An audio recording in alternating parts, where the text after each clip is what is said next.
27 جمادی الاول 13 ہجری 29 جولائی 634 عیسوی کی شام خالد رضی اللہ تعالیٰ عنہ نے اپنے سالاروں کو آخری ہدایات دیں اور اپنے لشکر کی تقسیم کر دی۔ 28 جمادی الاول 13 ہجری 30 جولائی 634 عیسوی کو مجاہدین نے روز مرہ کی طرح فجر کی نماز باجماعت پڑھی۔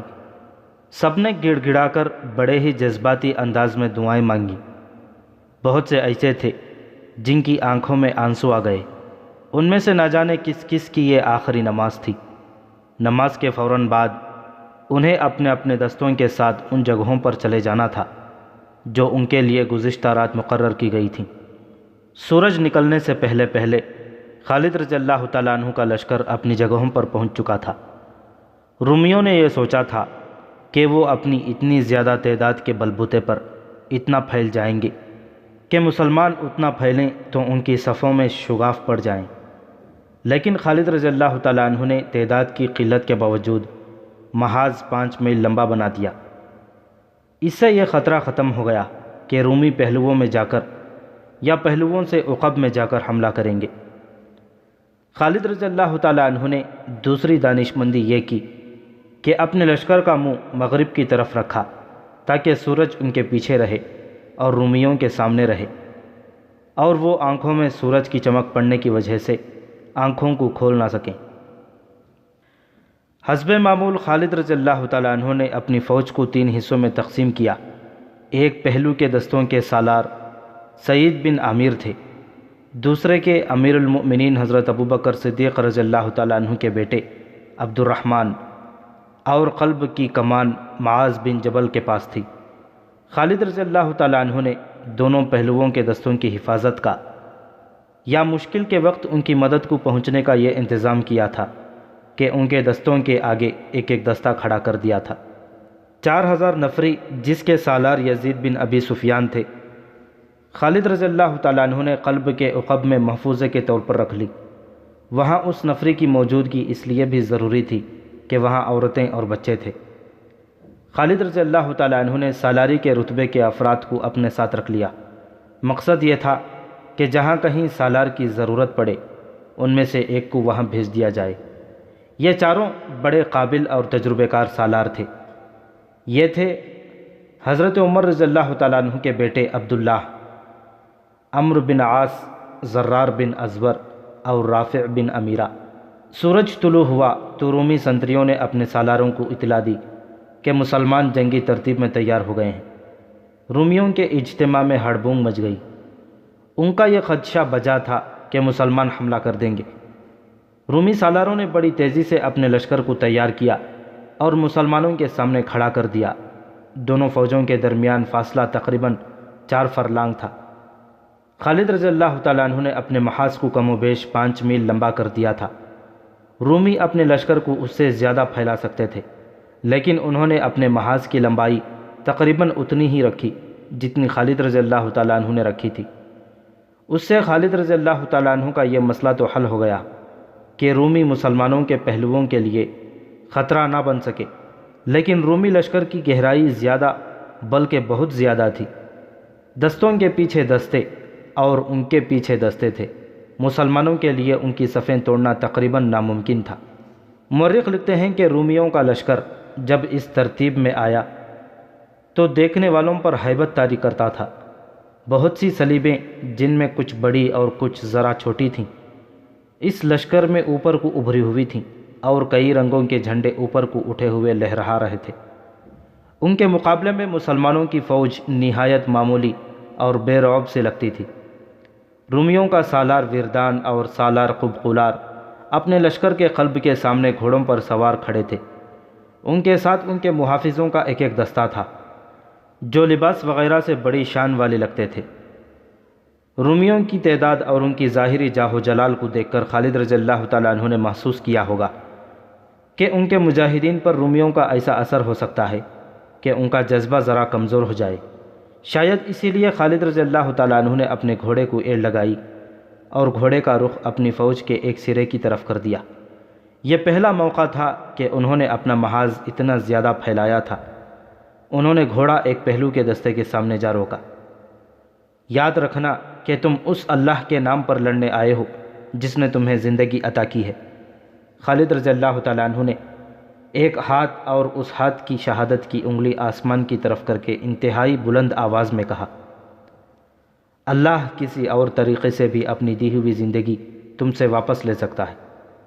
اللہ نے تمہارے ساتھ ایک رشتہ قائم کر رکھا ہے، کیا یہ اچھا نہیں کہ تم اللہ کی خاطر اپنی جانیں قربان کر دو؟ اللہ اس کا اجر دے گا۔ ایسا پہلے بھی ہو چکا ہے کہ تم تھوڑے تھے اور تمہارا مقابلہ اس دشمن سے ہوا کہ جو تم سے دگنا اور 3 گنا تھا، اور اتنا طاقتور دشمن تمہاری ضرب سے اس طرح بھاگا جس طرح بکری شیر کو اور بھیڑ بھیڑیے کو دیکھ کر بھاگتی ہے۔ رومیوں کی ظاہری شان و شوکت کو نہ دیکھو، شان و شوکت ایمان والوں کی ہوتی ہے، جاہ و جلال ان کا ہے جن کے ساتھ اللہ ہے۔ اللہ تمہارے ساتھ ہے۔ آج اپنے اللہ پر اور اللہ کے رسول صلی اللہ علیہ وسلم کی روح پر ثابت کر دو کہ تم باطل کے پہاڑوں کو ریزہ ریزہ کرنے والے ہو۔ یہ تو جذباتی سی باتیں تھیں جو خالد رضی اللہ تعالیٰ عنہ نے کی، اور ان کا اثر وہی ہوا جو ہونا چاہیے تھا۔ خالد رضی اللہ تعالیٰ عنہ نے ان باتوں کے علاوہ کچھ ہدایات دیں۔ مورخوں نے ان کے صحیح الفاظ لکھے ہیں، جب آگے بڑھ کر حملہ کرو تم مل کر دشمن پر دباؤ ڈالو، جیسے ایک دیوار بڑھ رہی ہو۔ جب تیر چلاؤ تو سب کے تیر اکٹھے کمانوں سے نکلیں اور دشمن پر بوچھاڑ کی طرح گریں، دشمن کو اپنے ساتھ بہا لے جاؤ۔ خالد رضی اللہ تعالیٰ عنہ تمام دستوں کے سامنے رکے اور یہی الفاظ کہے۔ اس کے بعد وہ عقب میں عورتوں کے پاس چلے گئے۔ دعا کرتی رہنا اپنے خاوندوں کے لیے، اپنے بھائیوں اور اپنے باپوں کے لیے۔ خالد رضی اللہ تعالیٰ عنہ نے عورتوں سے کہا، تم دیکھ رہی ہو کہ دشمن کی تعداد کتنی زیادہ ہے اور ہم کتنے تھوڑے ہیں۔ ایسا ہو سکتا ہے کہ دشمن ہماری صفوں کو توڑ کر پیچھے آ جائے۔ خدا کی قسم، مجھے پوری امید ہے کہ اپنی عزت اور اپنی جانیں بچانے کے لیے تم مردوں کی طرح لڑو گی۔ ہم انہیں تم تک نہیں پہنچنے دیں گے، لیکن وہ سب کچھ ہو سکتا ہے جو ہم نہیں چاہتے کہ ہو جائے۔ ولید کے بیٹے ایک عورت نے کہا، کیا وجہ ہے کہ ہمیں آگے جا کر لڑنے کی اجازت نہیں؟ مرد زندہ ہوں تو عورت کیوں لڑیں؟ خالد رضی اللہ تعالیٰ عنہ نے کہا، اور اپنے آپ کو بچانے کے لیے لڑنا تم پر فرض ہے، اور تم پر فرض ہے کہ مرد تھوڑے رہ جائیں، دشمن غالب آ رہا ہو تو آگے بڑھو اور مردوں کی طرح لڑو، اور اپنے اوپر غیر مرد کا غلبہ قبول نہ کرو۔ یہ پہلا موقع تھا کہ خالد رضی اللہ تعالیٰ عنہ نے عورتوں کو بھی دشمن سے خبردار کیا اور انہیں اپنے دفاع میں لڑنے کے لیے تیار کیا تھا۔ اس سے یہ ظاہر ہوتا ہے کہ انہیں خاصی تشویش تھی۔ انہوں نے کسریٰ کی فوجوں کو شکست پہ شکست دی تھی، لیکن رومی فارسیوں کی نسبت زیادہ منظم اور طاقتور تھے۔ خالد رضی اللہ تعالیٰ عنہ کے سامنے یقیناً یہ پہلو بھی ہوگا کہ مجاہدین کو گھروں سے نکلے خاصا عرصہ گزر چکا تھا، اور وہ مسلسل لڑائیوں کے تھکے ہوئے بھی تھے۔ انہیں اپنے اللہ پر، اللہ کی دی ہوئی روحانی طاقتوں اور ایمان پر بھروسہ تھا۔ دونوں فوجیں لڑائی کے لیے تیار ہو گئیں۔ رومیوں کی طرف سے ایک معمر پادری آگے آیا اور مسلمانوں سے کچھ دور آ کر رک گیا۔ اے مسلمانوں، اس نے بلند آواز سے کہا، تم میں کوئی ایسا ہے جو میرے پاس آ کر بات کرے؟ خالد رضی اللہ تعالیٰ عنہ نے اپنے گھوڑے کی لگام کو ہلکا سا جھٹکا دیا اور پادری کے سامنے جا گھوڑا روکا۔ تم سالار ہو، بوڑھے پادری نے کہا، کیا تم میں مجھ جیسا کوئی مذہبی پیشوا نہیں؟ نہیں، خالد رضی اللہ تعالیٰ عنہ نے جواب دیا، ہمارے ساتھ کوئی مذہبی پیشوا نہیں ہوتا، سالار ہی امام ہوتا ہے۔ میں سپہ سالار ہوں، اور میں معزز پادری کو یہ بھی بتا دیتا ہوں کہ میں اس وقت تک سپہ سالار رہوں گا جب تک میری قوم اور میری فوج چاہے گی۔ اگر میں اپنے اللہ وحدہ لا شریک کے احکام اور اس کے رسول صلی اللہ علیہ وسلم کی فرمان میں انحراف کروں گا تو مجھے سپہ سالار نہیں رہنے دیا جائے گا۔ اگر اس حالت میں بھی سپہ سالار رہوں گا تو سپاہیوں کو حق حاصل ہے کہ وہ میرا کوئی حکم نہ مانے۔ مورخ لکھتے ہیں کہ معمر پادری پر خاموشی طاری ہو گئی، اور وہ کچھ دیر خالد رضی اللہ تعالیٰ عنہ کے منہ کی طرف دیکھتا رہا۔ شاید یہی وجہ ہے، پادری نے ذرا دبی زبان میں کہا، یہی وجہ ہو سکتی ہے کہ فتح ہمیشہ تمہاری ہوتی ہے۔ وہ بات کر معزز پادری جو تو کرنے آیا ہے، خالد رضی اللہ تعالیٰ عنہ نے کہا۔ ہاں، پادری نے جیسے بیدار ہو کر کہا، اے عرب سے فتح کی امید لے کر آنے والے، کیا تو نہیں جانتا کہ جس زمین پر تو فوج لے کر آیا ہے اس پر کسی بادشاہ کو کبھی پاؤں رکھنے کی جرت نہیں ہوئی تھی؟ تو اپنے آپ کو کیا سمجھ کر یہاں آ گیا ہے؟ فارسی آئے تھے لیکن ان پر ایسی دہشت طاری ہوئی کہ بھاگ گئے۔ کئی دوسرے بھی آئے تھے، وہ بڑی بہادری سے لڑے تھے، لیکن ناکامی اور مایوسی کے سوا انہیں کچھ حاصل نہ ہوا اور وہ چلے گئے۔ تجھے ہمارے خلاف کچھ کامیابیاں حاصل ہوئی ہیں، لیکن یہ خیال دماغ سے نکال دے کہ ہر میدان میں تو فتح ہی پائے گا۔ مورخوں کے مطابق خالد رضی اللہ تعالیٰ عنہ خاموشی سے سن رہے تھے اور بوڑھا پادری پر اثر لہجے میں بول رہا تھا، میرا سپہ سالار ویردان جو میرا آقا ہے تجھ پر کرم اور نوازش کرنا چاہتا ہے۔ پادری کہہ رہا تھا، اس سے بڑی نوازش اور کیا ہوگی کہ اس نے تیری فوج کو کاٹ دینے کے بجائے مجھے یہ پیغام دے کر تیرے پاس بھیجا ہے کہ اپنی فوج کو ہمارے ملک سے واپس لے جا۔ میرا آقا تیرے ہر سپاہی کو 1 دینار، 1 قبا اور 1 امامہ دے گا، اور تجھے 100 امامے، 100 قبائیں اور 100 دینار عطا کرے گا۔ تیرے لیے یہ فیاضی معمولی نہیں۔ کیا تو دیکھ نہیں رہا کہ ہمارا لشکر ریت کے ذروں کی طرح بے حساب ہے؟ تو جن فوجوں سے لڑ چکا ہے، ہماری فوج ان فوجوں جیسی نہیں۔ تو نہیں جانتا کہ اس فوج کے سر پر قیصر روم کا ہاتھ ہے۔ اس نے منجھے ہوئے تجربے کار سالار اور چوٹی کے پادری اس فوج کو دیے ہیں۔ بول، تیرا کیا جواب ہے؟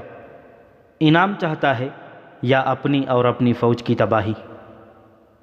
2 میں سے ایک، خالد رضی اللہ تعالیٰ عنہ نے جواب دیا، میری 2 شرطوں میں سے ایک پوری کر دو تو میں اپنی فوج کو لے کر چلا جاؤں گا۔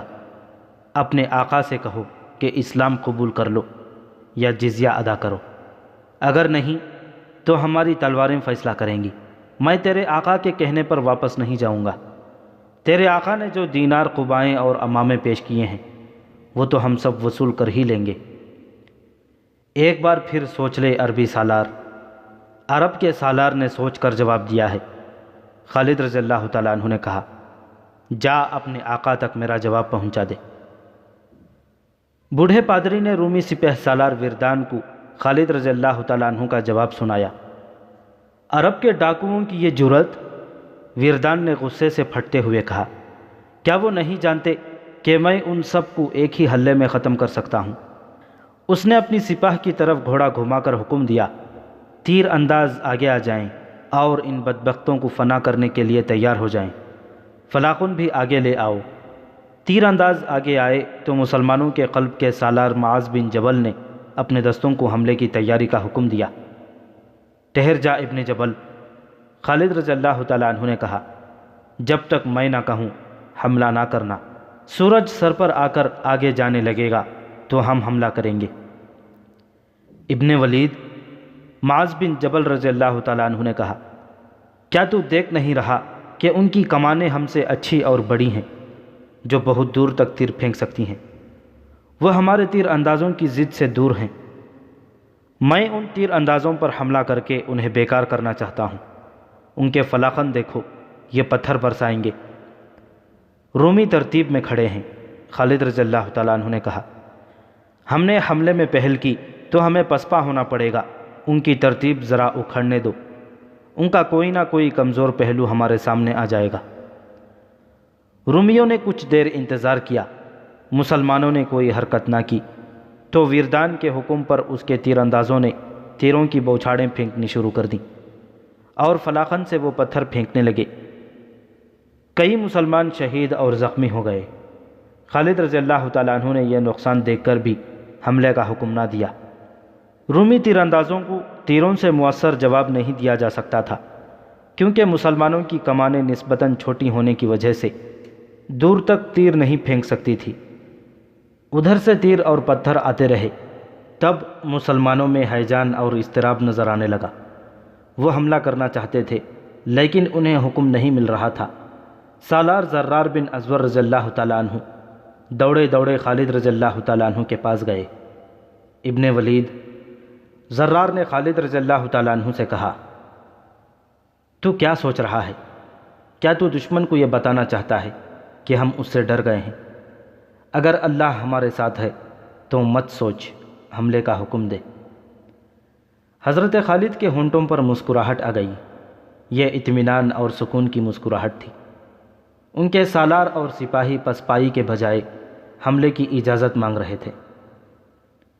ابن ازور، خالد رضی اللہ تعالیٰ عنہ نے کہا، تو آگے جا کر دشمن کو مقابلے کے لیے للکار سکتا ہے۔ زرار نے زراح اور خود پہن رکھی تھی۔ ان کے ایک ہاتھ میں چمڑے کی ڈھال اور دوسرے ہاتھ میں تلوار تھی۔ انہوں نے پچھلے ایک معرکے میں یہ ڈھال ایک رومی سے چھینی تھی۔ زرار رضی اللہ تعالیٰ عنہ آگے گئے تو رومی تیر اندازوں نے اپنے سالار کے حکم سے کمانیں نیچے کر لیں۔ یہ اس زمانے کا رواج تھا کہ فوجوں کی لڑائی سے پہلے دونوں فوجوں میں سے کسی ایک آدمی اپنے دشمن کو انفرادی مقابلے کے لیے للکارتا تھا۔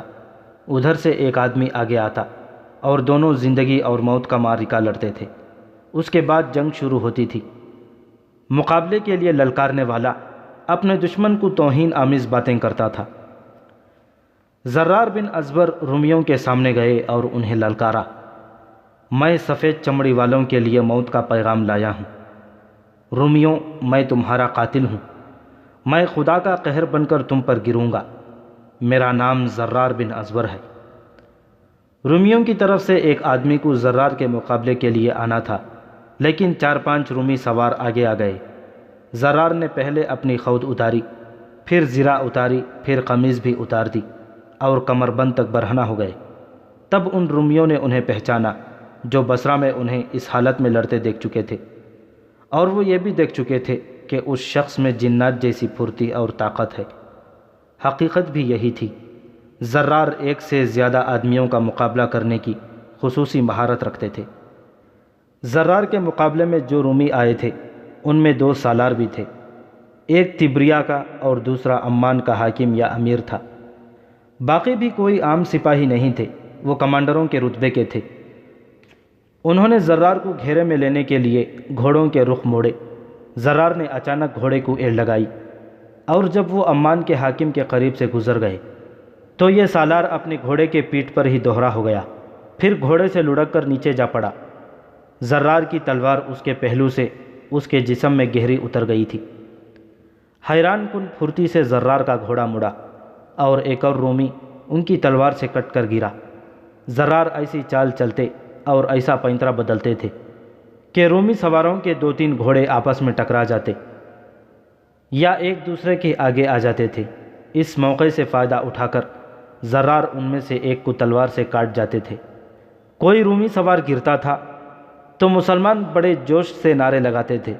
زرار کا یہ عالم تھا جیسے ان میں مافوق الفطرت طاقت آ گئی ہو۔ اپنے مقابلے میں آنے والے رومیوں میں سے زیادہ تر کو انہوں نے گرا دیا۔ ان میں 1-2 ایسے بھی تھے جنہیں مہلک زخم نہیں آئے تھے، لیکن وہ دوڑتے گھوڑوں کے قدموں تلے کچلے گئے۔ 2 رومی سوار بھاگ کر اپنے لشکر میں چلے گئے۔ زرار فاتحانہ انداز سے خون ٹپکاتی تلوار کو لہراتے اور رومیوں کو للکار رہے تھے، میں سفید چمڑی والوں کا قاتل ہوں۔ رومیوں، میری تلوار تمہاری خون کی پیاسی ہے۔ مورخوں واقدی، ابن حشام اور طبری نے لکھا ہے کہ 10 رومی سوار گھوڑے دوڑاتے آگے آئے۔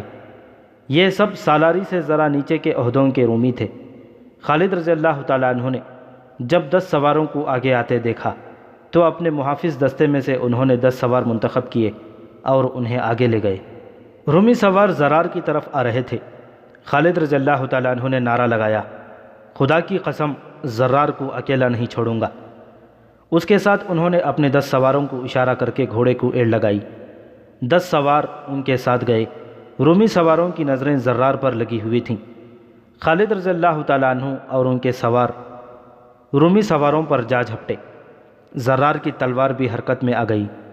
رومیوں نے مقابلہ کرنے کی کوشش کی، لیکن خالد رضی اللہ تعالیٰ عنہ اور ان کے سواروں کی تیزی اور تندی نے رومیوں کی ایک نہ چلنے دی اور سب کٹ گئے۔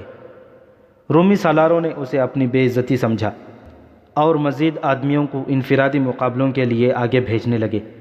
زرار نے ان میں سے 2-3 کو ہلاک کر دیا۔ مقابلے کے لیے آگے آنے والے ہر رومی کے ساتھ زرار ہی مقابلہ کرنا چاہتے تھے۔ لیکن خالد رضی اللہ تعالیٰ عنہ نے انہیں پیچھے بلا لیا اور دوسرے مجاہدین، تاریخوں میں ان کے نام نہیں، ان کو باری باری آگے بھیجا۔ ہر مقابلے میں مجاہدین فاتح رہے۔ دونوں فوجوں کے درمیان بہت سے زخمیوں کی لاشیں پڑی تھیں۔ مورخوں کے مطابق یہ مقابلے کم و بیش 2 گھنٹے جاری رہے اور سورج اس مقام پر آ گیا جس مقام پر خالد رضی اللہ تعالیٰ عنہ چاہتے تھے کہ آ جائے تو حملہ کریں گے۔ مقابلوں کے دوران تیر انداز اور فلاقن سے تیر پھینکنے والے خاموش کھڑے تھے۔ مقابلہ ابھی جاری تھا۔ خالد رضی اللہ تعالیٰ عنہ نے حملے کا حکم دے دیا۔ یہ عام قسم کا حملہ تھا جسے حلہ یا چارج کہتے ہیں۔ اس سے پہلے رومی تیر انداز اور فلاقن بہت بڑی رکاوٹ تھی۔ انہیں خاموش دے کر خالد رضی اللہ تعالیٰ عنہ نے حملہ کیا تھا۔ حملہ اتنا زوردار تھا اور مجاہدین میں اتنا قہر برا ہوا تھا کہ رومی سالار اعلیٰ وردان کو کوئی چال چلنے کی مہلت ہی نہ ملی۔ وہ اپنے لشکر کے آگے کھڑا مقابلے دیکھ رہا تھا۔ اس نے پیچھے کو بھاگ کر اپنی جان بچائی۔ توقع تو یہ تھی کہ وردان اپنی تعداد کی افراد کے بلبوتے پر اپنے پہلوؤں کو آگے بڑھا کر خالد رضی اللہ تعالیٰ عنہ کے پہلوؤں سے آگے نکلے اور عقب میں آنے کی کوشش کرے گا، لیکن اسے اتنی ہوش نہیں تھی۔ اس نے اپنے لشکر کو پھیلانے کے بجائے اس کی گہرائی زیادہ کر دی تھی، یعنی دستوں کے پیچھے دستے رکھے تھے۔ اس کی یہ ترتیب بڑی اچھی تھی، لیکن خالد رضی اللہ تعالیٰ عنہ کی چال نے اس کی ترتیب کو اس کے لیے ایک مسئلہ بنا دیا۔ مسلمان دستوں نے سامنے سے حملہ کیا تو رومیوں کے اگلے دستے پیچھے ہٹنے لگے۔ پچھلے دستوں کو اور پیچھے ہونا پڑا، پھر ان کی ترتیب گڑبڑ ہو گئی۔ مسلمانوں کو اس سے بہت فائدہ پہنچا۔ یہ بڑا ہی شدید معرکہ تھا اور بڑا ہی خون ریز۔ سورج مغرب کی سمت ڈھل گیا تھا۔ خالد رضی اللہ تعالیٰ عنہ نے محسوس کیا کہ مجاہدین تھک گئے ہوں گے۔ انہوں نے مجاہدین کو معرکے سے نکلنے کا حکم دیا۔ ایسے لگا جیسے رومی سالار بھی یہی چاہتے تھے۔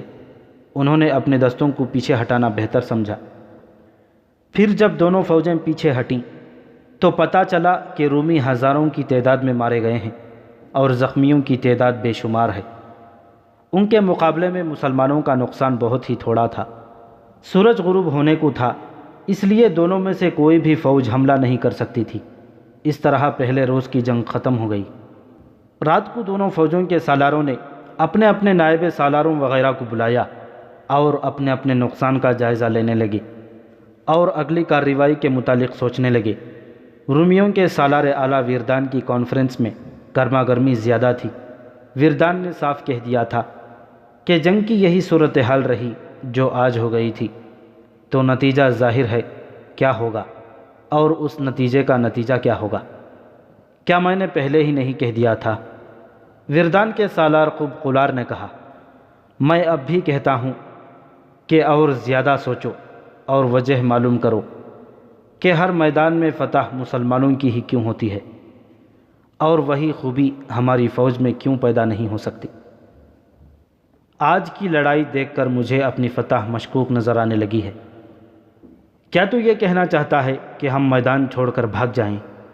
وردان نے کہا، میں تم سب کو کہتا ہوں کہ اپنی اپنی رائے اور مشورہ دو کہ ہم مسلمانوں کو کس طرح شکست دے سکیں۔ قب قلار کے ہونٹوں پر عجیب سی مسکراہٹ آ گئی۔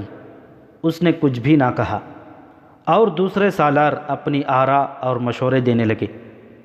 ان سالاروں کے مشورے مختلف تھے، لیکن ایک بات مشترک تھی۔ سب کہتے تھے کہ مسلمانوں کو شکست دینی ہے، اور ایسی شکست کہ ان میں سے زندہ وہی رہے جو جنگی قیدی ہو۔ اگر خالد ان کا سالار نہ ہو تو انہیں شکست دینا آسان ہو جائے گا۔ ایک سالار نے کہا، وہ جدھر جاتا ہے اس کی شہرت اور دہشت اس کے آگے آگے جاتی ہے۔ ہمیں تسلیم کرنا چاہیے کہ مسلمانوں کے اس سالار میں جتنی زیادہ جنگی مہارت ہے جو بہت کم سالاروں میں ہوتی ہے۔ میں ایک مشورہ دینا چاہتا ہوں۔ سب متوجہ ہوئے۔ مسلمانوں کو خالد سے محروم کر دیا جائے، اس نے کہا، اور اس کا ایک ہی طریقہ ہے، قتل۔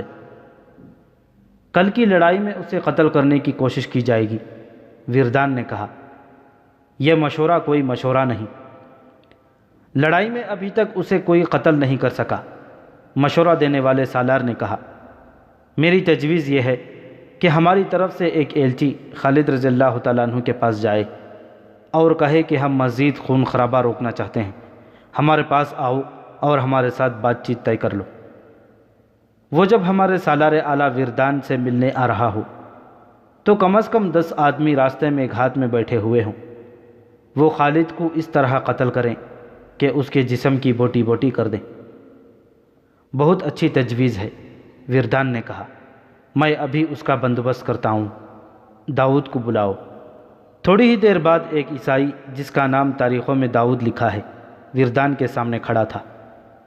داؤد، وردان نے اس عیسائی عرب سے کہا، ابھی مسلمانوں کی خیمگاہ میں جاؤ اور ان کے سپہ سالار خالد بن ولید کو ڈھونڈ کر اسے بتانا کہ میں رومیوں کے سالاروں کا ایلچی ہوں۔ اسے میری طرف سے یہ پیغام دینا کہ ہم اس کے ساتھ صلح کی بات کرنا چاہتے ہیں۔ وہ ہمارے پاس کل صبح آئے اور ہمارے ساتھ بات کرے کہ کن شرائط پر صلح ہو سکتی ہے۔ اسے یہ بھی کہنا کہ اس بات چیت میں صرف وہ اور میں اکیلے ہوں گے، ہم دونوں کے ساتھ ایک بھی محافظ نہیں ہوگا۔ داؤد معمولی آدمی نہیں تھا، نہ وہ فوجی تھا، وہ قیصر روم کا ایک طرح کا نمائندہ تھا اور اس کا رتبہ وردان سے ذرا ہی کم تھا۔ وردان، داؤد نے کہا، میرا خیال ہے کہ تم قیصر روم کے حکم کی خلاف ورزی کر رہے ہو۔ کیا شہنشاہ ہرقل نے یہ حکم نہیں بھیجا تھا کہ مسلمانوں کو تباہ و برباد کر دو؟ میں سمجھ نہیں سکتا کہ تم صلح اور شرائط کی بات کس کے حکم سے کر رہے ہو۔ میں صلح کا پیغام لے کر نہیں جاؤں گا، پھر تمہیں اپنے راز میں شریک کرنا پڑے گا۔ وردان نے کہا، میں مسلمانوں کو تباہ و برباد کرنے کا ہی منصوبہ بنا رہا ہوں۔ میں خالد بن ولید کو صلح کا دھوکہ دے رہا ہوں۔ وہ اگر آ گیا تو مجھ تک اس کی لاش پہنچے گی۔ میں نے راستے میں اس کے قتل کا انتظام کر رکھا ہے۔ اگر یہ کام کرنا ہے تو میں تمہارے ساتھ ہوں۔ داؤد نے کہا، میں ابھی جاتا ہوں۔ داؤد مسلمانوں کے کیمپ میں چلا گیا۔ ہر طرف چھوٹی بڑی مشعلیں جل رہی تھیں۔ داؤد نے اپنا تعارف کرایا کہ وہ رومیوں کا ایلچی ہے اور ان کے سپہ سالار کے لیے پیغام لایا ہے۔ اسے اسی وقت خالد رضی اللہ تعالیٰ عنہ کے خیمے تک پہنچا دیا گیا۔ داؤد آداب بجا لایا اور اپنا تعارف کرا کے وردان کا پیغام دیا۔ خیمے میں مشعلوں کی روشنی تھی۔ خالد رضی اللہ تعالیٰ عنہ نے داؤد سے اتنا بھی نہ کہا کہ وہ بیٹھ جائے، وہ خالد رضی اللہ تعالیٰ عنہ کے سامنے کھڑا رہا۔ حضرت خالد آہستہ آہستہ اٹھے اور اس کے تھوڑا اور قریب چلے گئے۔ ان کی نظریں داؤد کی آنکھوں میں گڑ گئی تھیں۔ انہوں نے داؤد سے کچھ بھی نہ کہا اور اس کی آنکھوں میں آنکھیں ڈالے دیکھتے رہے۔ حضرت خالد دراز قد اور قوی ہیکل تھے۔ ان کی شخصیت کا پر تو ان کی آنکھوں کی چمک میں تھا۔ اس دور کی تحریروں سے پتہ چلتا ہے کہ خالد رضی اللہ تعالیٰ عنہ کی آنکھوں کا سامنا کوئی مضبوط دل گردے والا ہی کر سکتا تھا۔ یہ ایمان کا جلال تھا اور آنکھوں کی اس چمک میں عشق رسول صلی اللہ علیہ وسلم رچا بسا تھا۔ اس کے علاوہ خالد رضی اللہ تعالیٰ عنہ شام کے علاقے میں خوف و ہراس کا ایک نام بن گیا تھا۔ خالد رضی اللہ تعالیٰ عنہ داؤد کو دیکھے جا رہے تھے۔ داؤد کا ضمیر مجرمانہ تھا، وہ خالد کی نظروں کی تاب نہ لا سکا۔ مورخ لکھتے ہیں کہ خالد رضی اللہ تعالیٰ عنہ کے چہرے پر 1 یا 2 زخموں کے نشان تھے، جن سے ان کا چہرہ بگڑا تو نہیں تھا، لیکن زخموں کے نشانات کا اپنا ایک تاثر تھا جو داؤد کے لیے غالباً دہشت ناک بن گیا تھا۔ اے عربی سالار، داؤد بوکھلائے ہوئے لہجے میں بولا، میں فوجی نہیں ہوں، میں ایلچی ہوں۔ سچ بول داؤد۔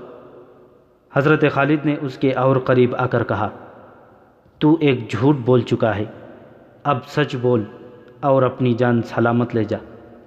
داؤد خالد رضی اللہ تعالیٰ عنہ کے سامنے کھڑا چھوٹا سا آدمی لگتا تھا، حالانکہ قد اس کا بھی کچھ کم نہیں تھا۔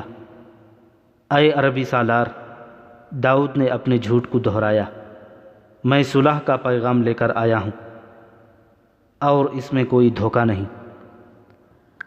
اگر تو دھوکہ دینے والا ہے تو میری بات سن لے، خالد رضی اللہ تعالیٰ عنہ نے کہا۔ جتنی مکاری اور عیاری ہم لوگوں میں ہے، اتنی تم میں نہیں۔ مکر و فریب میں ہمیں کوئی مات نہیں دے سکتا۔ اگر تمہارے سپہ سالار وردان نے کوئی فریب کاری سوچی ہے تو اس کا نتیجہ یہ ہوگا کہ رومیوں کی تباہی کا عمل اس سے تیز ہو جائے گا جتنا میں نے سوچا تھا، اور اگر اس نے سچی نیت سے صلح کا پیغام بھیجا ہے تو جاؤ اسے کہو کہ جزیہ ادا کر دے، پھر ہم صلح کر لیں گے۔ داؤد میں اتنی سی بھی ہمت نہیں تھی کہ وہ کوئی اور بات کرتا۔ وہ آداب بجا لا کر چل پڑا۔ خیمے کے دروازے میں جا کر پیچھے دیکھا۔ خالد رضی اللہ تعالیٰ عنہ کی نظریں ابھی تک اسے گھور رہی تھیں۔ داؤد نے منہ پھیر لیا لیکن چلا نہیں، وہیں کھڑا رہا۔ وہ محسوس کر رہا تھا کہ حضرت خالد کی نظریں اس کی کھوپڑی میں سے گزر کر اس کی آنکھوں میں داخل ہو رہی ہیں۔ وہ خالد رضی اللہ تعالیٰ عنہ کی طرف گھوما اور اچانک اس طرح تیز قدم اٹھائے جیسے حضرت خالد پر جھپٹنے لگا ہو۔ ابن ولید، داؤد نے شکست خوردہ آواز میں کہا، میں تجھے دھوکہ دینے آیا تھا۔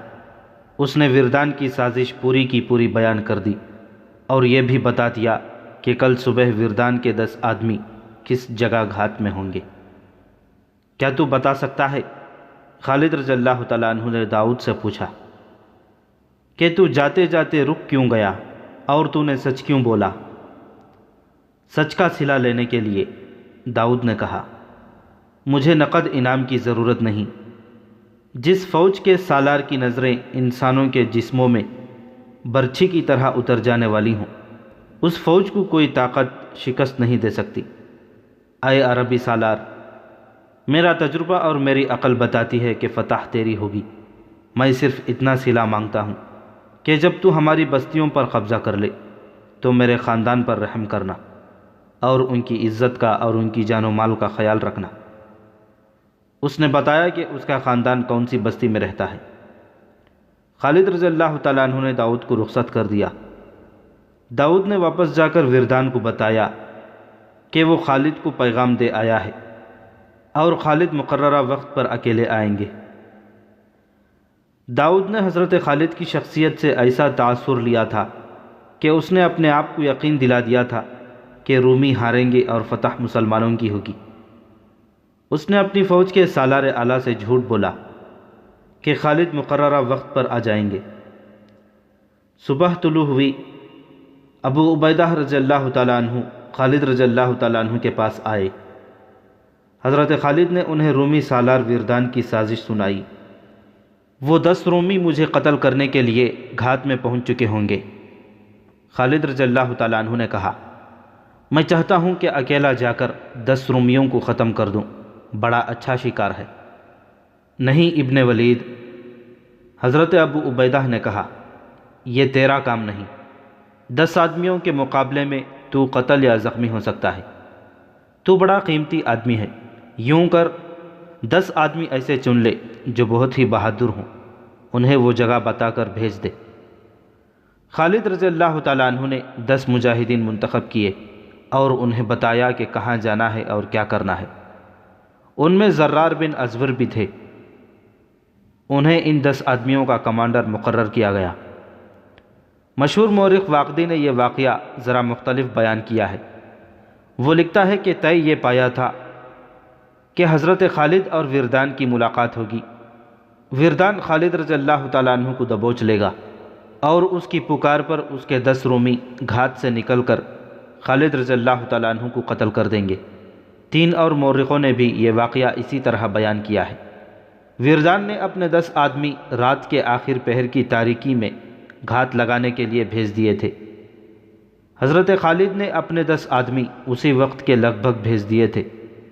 اس کے ساتھ ہی خالد رضی اللہ تعالیٰ عنہ نے اپنے سالاروں سے کہا کہ وہ گزشتہ روز کی ترتیب میں میدان جنگ میں کھڑے ہو جائیں اور حملے کے لیے تیار رہیں۔ وردان نے مسلمانوں کو جنگی ترتیب میں آتے دیکھ کر جنگی ترتیب میں ہو جانے کا حکم دیا اور صبح طلوع ہوتے ہی وہ شاہانہ جنگی لباس میں اس جگہ چلا گیا جہاں اس نے خالد رضی اللہ تعالیٰ عنہ کو ملاقات کے لیے بلایا تھا۔ ادھر سے خالد رضی اللہ تعالیٰ عنہ بھی آ گئے اور دونوں ایک دوسرے کے سامنے کھڑے ہو گئے۔ او عرب کے بدو، وردان نے حضرت خالد سے کہا، تو اور تیرے لوگ عرب میں بھوکے مرتے ہیں اور تو قیصر روم کی شاہی فوج کے مقابلے میں آ گیا ہے۔ او لٹیرے، کیا میں نہیں جانتا کہ تم لوگ وہاں مفلسی کے بدترین زندگی گزارتے ہو؟ او رومی کتے، خالد رضی اللہ تعالیٰ عنہ نے غضبناک آواز میں کہا، میں تجھے آخری بار کہتا ہوں، اسلام قبول کر لے یا جزیہ ادا کر۔ ویردان نے جھپٹ کر خالد رضی اللہ تعالیٰ عنہ کو اپنے بازوؤں میں جکڑ لیا۔ آؤ آؤ، ویردان نے اپنے 10 آدمیوں کو پکارا جو قریب کہیں چھپے ہوئے تھے۔ حضرت خالد کم طاقتور تو نہیں تھے، لیکن ویردان بھی طاقت میں کچھ کم نہ تھا۔ خالد رضی اللہ تعالیٰ عنہ نے بہت زور لگایا کہ ویردان سے ذرا سا آزاد ہو جائیں تاکہ تلوار نیام سے نکال سکیں، لیکن کامیاب نہ ہو سکے۔ انہوں نے دیکھا کہ 10 رومی اپنی فوجی وردی میں ان کی طرف دوڑے آ رہے ہیں۔ خالد رضی اللہ تعالیٰ عنہ کو اپنا آخری وقت نظر آنے لگا۔ انہیں توقع تھی کہ زرار اور ان کے 9 مجاہدین نے گھات والے 10 رومیوں کو ختم کر دیا ہوگا، مگر وہ 10 کے 10 زندہ چلے آ رہے تھے۔ حضرت خالد کو خیال آیا کہ زرار اور ان کے مجاہدین رومیوں کے ہاتھوں مارے گئے ہیں یا بروقت پہنچ نہیں سکے۔ رومی جب قریب آئے تو ایک نے خود زرہ اور قمیض اتار کر پھینک دی اور اللہ اکبر کا نعرہ لگایا۔ تب خالد نے دیکھا کہ یہ تو زرار ہے۔ انہوں نے باقی 9 کو قریب سے دیکھا تو وہ ان کے اپنے ہی منتخب کیے ہوئے مجاہدین تھے۔ یہ مذاق زرار بن ازور نے کیا تھا۔ انہوں نے گھات میں بیٹھے رومیوں کو بڑے اطمینان سے قتل کر دیا تھا، پھر ان کی وردیاں اتار کر پہن لیں۔ انہیں معلوم تھا کہ ویردان پکارے گا۔ وہ ویردان کی پکار پر نکل آئے۔ ویردان خوش ہو گیا کہ اس کی سازش کامیاب ہو گئی ہے۔ پیچھے ہٹ ابن ولید، زرار نے تلوار نکال کر کہا، یہ میرا شکار ہے، اور وہ ویردان کی طرف بڑھنے لگے۔ قسم ہے تجھے اس کی جو کوئی بھی تیرا معبود نہیں۔ ویردان نے حضرت خالد سے کہا، مجھے اپنی تلوار سے ختم کر اور اس شیطان کو مجھ سے دور رکھ۔ زرار نے اپنی ایک دہشت ناک مثال قائم کر رکھی تھی۔ ویردان نے زرار کو ذاتی مقابلوں میں رومیوں کو کاٹتے بھی دیکھا تھا۔ اسے ڈر تھا کہ زرار اسے اذیت دے دے کر ماریں گے۔ اس کے لیے اب بھاگ نکلنا ناممکن تھا۔ وہ چاہتا تھا کہ اسے جلدی مار دیا جائے۔ حضرت خالد نے زرار کو اشارہ کیا اور ہاتھ ان کی طرف بڑھایا۔ زرار نے اپنی تلوار خالد کو دے دی۔ ویردان نے منہ دوسری طرف کر لیا۔ خالد رضی اللہ تعالیٰ عنہ کے ایک ہی وار سے ویردان کا سر زمین پر جا پڑا۔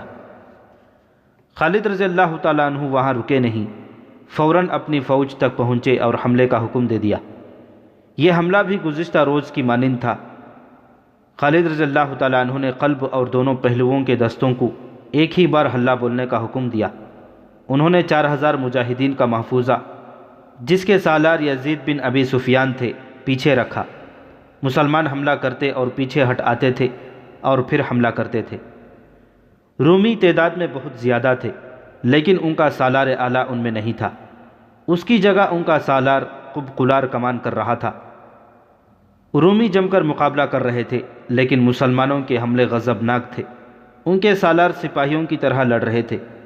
خود خالد رضی اللہ تعالیٰ عنہ سالار سے سپاہی بن گئے تھے۔ رومی سالار لڑا نہیں کرتے بلکہ حکم دیا کرتے تھے، لیکن اس معرکے میں وہ مسلمان سالاروں کی طرح دیکھا دیکھی سپاہیوں کی طرح لڑنے لگے۔ جنگ کی شدت اور خون ریزی بڑھتی چلی گئی۔ دونوں طرف کوئی چال نہیں چلی جا رہی تھی۔ زیادہ نقصان رومیوں کا ہو رہا تھا۔ ان کا لشکر تہ در تہ تھا۔ خالد رضی اللہ تعالیٰ عنہ نے یہ سوچ کر کہ اتنا شدید حملہ کرایا تھا کہ دشمن کا سالار اعلیٰ مارا جا چکا ہے، اور مجاہدین یہ دیکھ کر تابڑ توڑ حملے کرتے تھے کہ رومیوں کی تعداد اتنی زیادہ ہے کہ وہ ایک دوسرے میں پھنس کے رہ گئے ہیں۔ خالد رضی اللہ تعالیٰ عنہ حملے کا ایک اور مرحلہ شروع کرنا چاہتے تھے، جس کے لیے وہ موقع دیکھ رہے تھے۔ چند گھنٹوں بعد انہیں یہ موقع ملا۔ دونوں فوجیں تھک گئی تھیں۔ رومیوں کو پتہ چل گیا کہ ان کا سالار اعلیٰ ان میں نہیں، البتہ دوسرے رومی سالار جوش و خروش سے لڑ بھی رہے تھے اور لڑا بھی رہے تھے۔ حضرت خالد نے 4000 نفری کے محفوظے کو، جس کے سالار یزید بن ابی سفیان تھے، دشمن کے قلب پر حملے کا حکم دیا۔ یہ 4000 مجاہدین تازہ دم تھے اور لڑائی میں شریک ہونے کے لیے اتنے بے تاب کے نعرے لگاتے اور بے قابو ہوئے جاتے تھے۔ حکم ملتے ہی وہ رکے ہوئے سیلاب کی طرح گئے اور اتنا شدید حملہ کیا کہ رومیوں کی صفوں کے دور اندر تک چلے گئے۔ مجاہدین کے سالار رومیوں کے سالار قبقلار کو ڈھونڈ رہے تھے۔ مرکزی جھنڈا اسی کے پاس تھا اور وہ وردان کا قائم مقام تھا۔ پہلے بتایا جا چکا ہے کہ اس نے وردان سے کہہ دیا تھا کہ مسلمانوں کے ساتھ صلح سمجھوتا کر لیا جائے۔ اس کی دوربین نگاہوں نے دیکھ لیا تھا کہ مسلمان رومیوں پر غالب آ جائیں گے۔ وردان نے اسے ڈانٹ دیا تھا۔ مورخ طبری اور ابو سعید نے لکھا ہے کہ مجاہدین کو قبقلار مل گیا۔ اسے دیکھ کر سب حیران رہ گئے۔ وہ سالار لگتا ہی نہیں تھا، وہ تو جنگ سے لا تعلق کھڑا تھا۔ اس نے اپنے سر پر اس طرح کپڑا لپٹا ہوا تھا کہ اس کی آنکھیں بھی ڈھکی ہوئی تھیں۔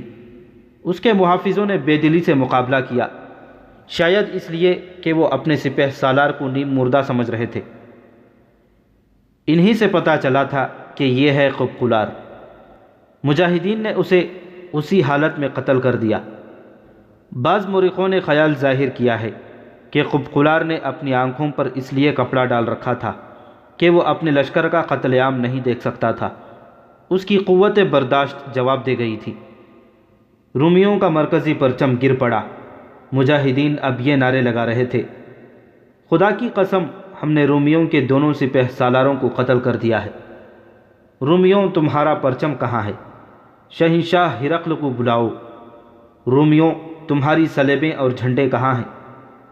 مجاہدین اسلام تو اپنے اللہ اور رسول صلی اللہ علیہ وسلم اور ایک عقیدے کی خاطر لڑ رہے تھے، لیکن رومی جن کے حکم سے لڑ رہے تھے وہ مارے جا چکے تھے۔ مجاہدین کے پاس ایمان کی قوت تھی جو جادو کی طرح رومیوں پر غالب آ گئی۔ رومی بھاگنے لگے۔ ان میں سے کچھ بیت المقدس کی طرف بھاگے جا رہے تھے، کچھ غزہ اور بعض یافا کی طرف۔ رومیوں کی جنگی طاقت کو مکمل طور پر تباہ کرنے کے لیے خالد رضی اللہ تعالیٰ عنہ نے اپنے سوار دستوں کو حکم دیا کہ بھاگتے دشمن کا تعاقب کریں اور کسی کو زندہ نہ چھوڑیں۔ وہ ایک عبرتناک منظر تھا۔ رومی جانیں بچانے کے لیے ادھر ادھر بھاگ رہے تھے اور مسلمان سوار ان کے تعاقب میں جا کر انہیں برچھیوں میں پرو رہے تھے۔ ان رومیوں نے اپنی تعداد پر بھروسہ کیا تھا۔ شراب کے نشے کو وہ اپنی طاقت سمجھتے تھے۔ انہوں نے مسلمانوں کو غریب اور نادار سمجھ کر انہیں ایک ایک دینار پیش کیا تھا۔ خالد رضی اللہ تعالیٰ عنہ نے انہیں کہا تھا کہ تم سے دینار تو ہم لے ہی لیں گے۔ اب رومیوں کو کہیں پناہ نہیں مل رہی تھی۔ ان کا میدان جنگ میں اتنا جانی نقصان نہیں ہوا تھا جتنا میدان جنگ سے بھاگتے وقت ہوا۔ ان میں خوش قسمت وہ تھے جو بیت المقدس پہنچ گئے اور شہر میں داخل ہو گئے تھے۔ یہ قتل عام اس وقت رکا جب سورج غروب ہو گیا اور اندھیرا اتنا کہ سواروں کو اپنے گھوڑوں کے سر نظر نہیں آتے تھے۔ اس وقت خالد رضی اللہ تعالیٰ عنہ اپنے خیمے میں تھے۔ انہیں بتایا گیا کہ داؤد نام کا ایک عیسائی عرب ان سے ملنے آیا ہے۔ حضرت خالد نام سنتے ہی باہر کو دوڑے۔ خدا کی قسم داؤد، خالد رضی اللہ تعالیٰ عنہ اسے گلے لگا کر بولے، تو نے میری صرف جان نہیں بچائی، تو نے میری فتح آسان کر دی ہے۔ کوئی بھی انعام کافی نہیں ہو سکتا جو میں تجھے دوں۔ کہاں ہیں تیرے بیوی بچے؟ کسی نے ان پر ہاتھ تو نہیں اٹھایا؟ نہیں ابن ولید، داؤد نے کہا، میں کوئی انعام لینے نہیں آیا، مجھے انعام مل چکا ہے۔ دیکھ میں زندہ ہوں اور میرا سارا خاندان زندہ ہے۔ اب ایک انعام مجھے یہ دے کہ یہ راز تیرے سینے میں رہے کہ میں نے تیری کچھ مدد کی تھی۔ روم کی شہنشاہی زندہ ہے، ابھی تو اس شہنشاہی میں داخل ہوا ہے۔ تیرا راز قیصر روم تک نہیں پہنچے گا۔ خالد رضی اللہ تعالیٰ عنہ نے کہا، اور خدا کی قسم تو مال غنیمت کے حصے کا حقدار ہے، میں تجھے حصہ دوں گا اور تو جو مانگے گا دوں گا۔ چند روز بعد مدینہ میں عید جیسی خوشیاں منائی جا رہی تھیں۔ حضرت خالد نے امیر المؤمنین حضرت ابوبکر صدیق رضی اللہ تعالیٰ عنہ کو خط لکھا تھا کہ 3 گنا طاقتور رومیوں پر کس طرح فتح حاصل کی گئی ہے، جس میں 50,000 رومی ہلاک ہو گئے ہیں۔ اس کے مقابلے میں شہید ہونے والے مجاہدین کی تعداد 450 تھی۔ خالد رضی اللہ تعالیٰ عنہ کا یہ خط پہلے مسجد میں پڑھ کر سنایا گیا، پھر مدینہ کی گلیوں میں لوگوں کو اکٹھا کر کے سنایا گیا۔ لوگوں نے ناچنا شروع کر دیا، وہ ایک دوسرے سے بغلگیر ہونے لگے۔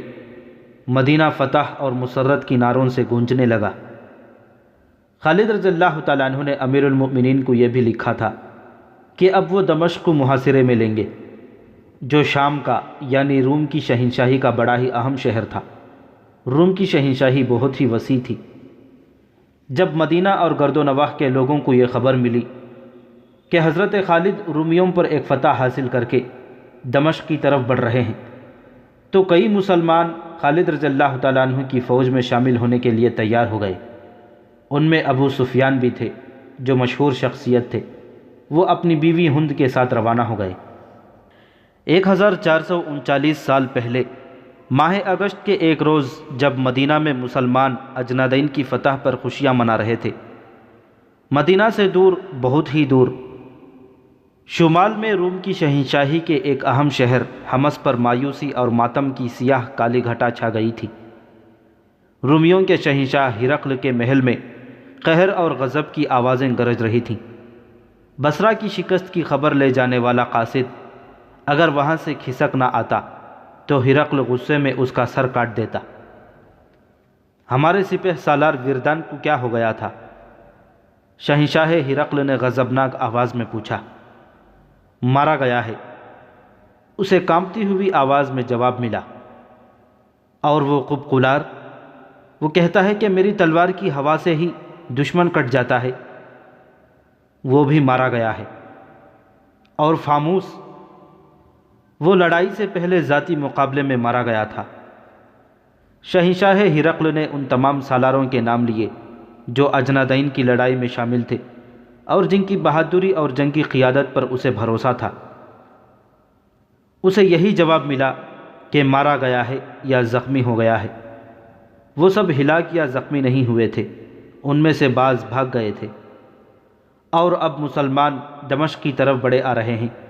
شہنشاہ ہرقل کو بتایا گیا۔ دمشق کی طرف؟ اس نے ہڑبڑا کر کہا، نہیں نہیں، میں انہیں دمشق تک پہنچنے نہیں دوں گا۔ وہ دمشق ہم سے نہیں لے سکتے۔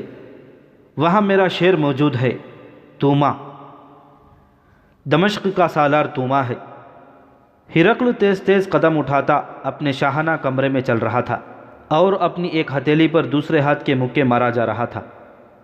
اس کے خوشامدی درباریوں، خاص خادموں اور اس کی خدمت میں حاضر رہنے والی بڑی حسین لڑکیوں کو معلوم تھا کہ جب شہنشاہ اس طرح پریشانی اور غصے کی کیفیت میں ہوتا ہے تو سب سے زیادہ خوبصورت لڑکی شراب پیش کرتی ہے۔ ایک لڑکی جو باریک ریشمی لباس میں برہنہ لگتی تھی، چاندی کے پیالے میں شراب لے کر آئی اور اشتعال انگیز ادا سے ہرقل کے سامنے آ گئی۔ ہرقل بپھرے ہوئے سانڈ کی طرح پھنکار رہا تھا۔ اس نے لڑکی کے ہاتھوں میں تشتری دیکھ کر بڑی زور سے تشتری کے نیچے ہاتھ مارا۔ شراب کا پیالہ لڑکی کے منہ پر لگا۔ تشتری چھت تک جا کر واپس آئی۔ ہرقل نے لڑکی کو دھکا دیا تو وہ دروازے میں جا پڑی۔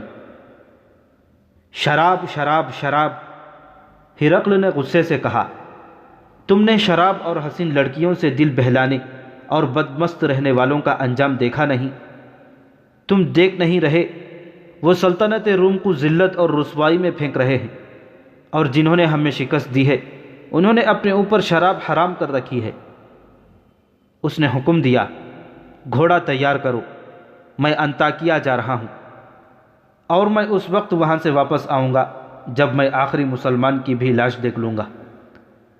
بادشاہ جنگ کے لیے جب کوچ کرتے تھے تو اس کے لیے بہت سے انتظامات کیے جاتے تھے۔